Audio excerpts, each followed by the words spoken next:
Episode 2 of House of the Dragon premiered last night, packing a ton of lore and fast-paced events into just 1 hour. Here are some small details and backstories you may have missed during last night's episode. I intend to marry the Lady Alicent Hightower. The first is the personality and ambitions of Alicent Hightower.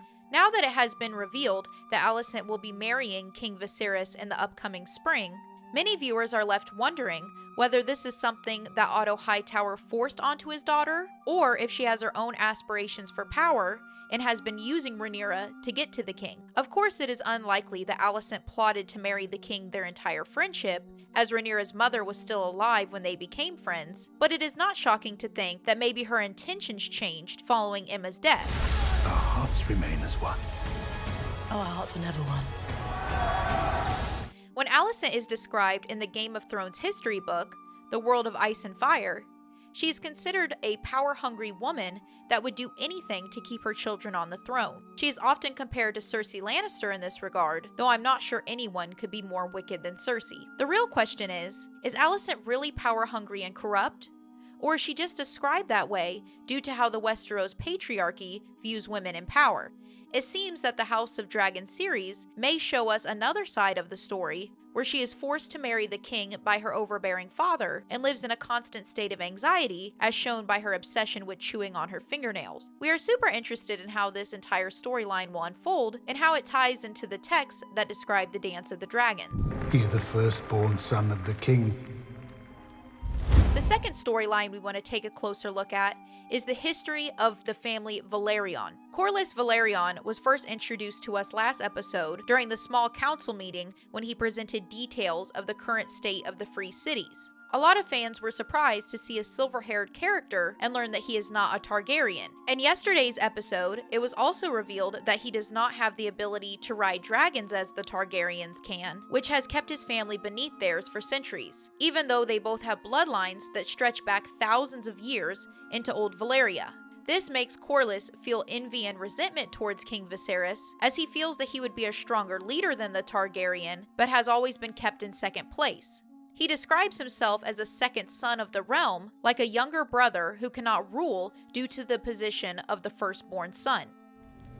But unlike the Targaryens, we were no dragon lords. For centuries, my house had to scratch out an existence from the sea with grit and luck. It is interesting to note that although the Targaryens are the only bloodline that can currently still bond with dragons, they were not the only dragon lords in Old Valyria. This brings us to our next detail, Viserys' mention of the blood mages when showing his model city to Alicent. Do you believe the Westeros can be another Valyria, Your Grace? That depends whether you speak of the freehold at its height or at its fall.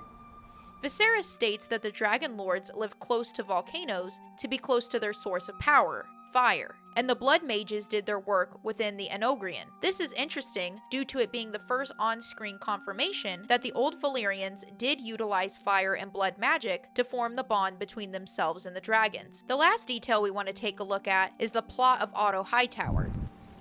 I thought you might go to him, offer him comfort. In his chambers.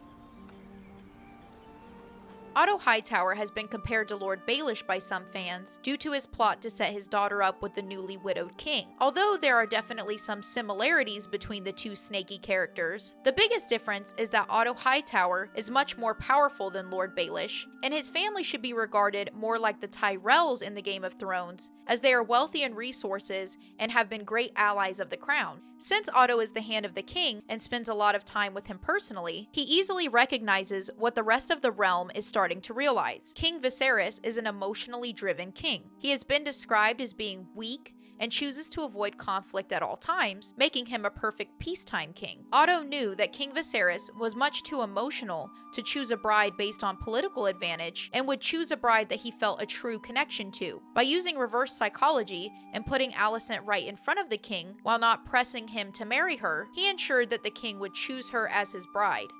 Very meticulous. After watching last night's episode, what are you most excited about going into the third episode of House of the Dragon? None of it needs be this way in truth. No one's here for me. Viserys!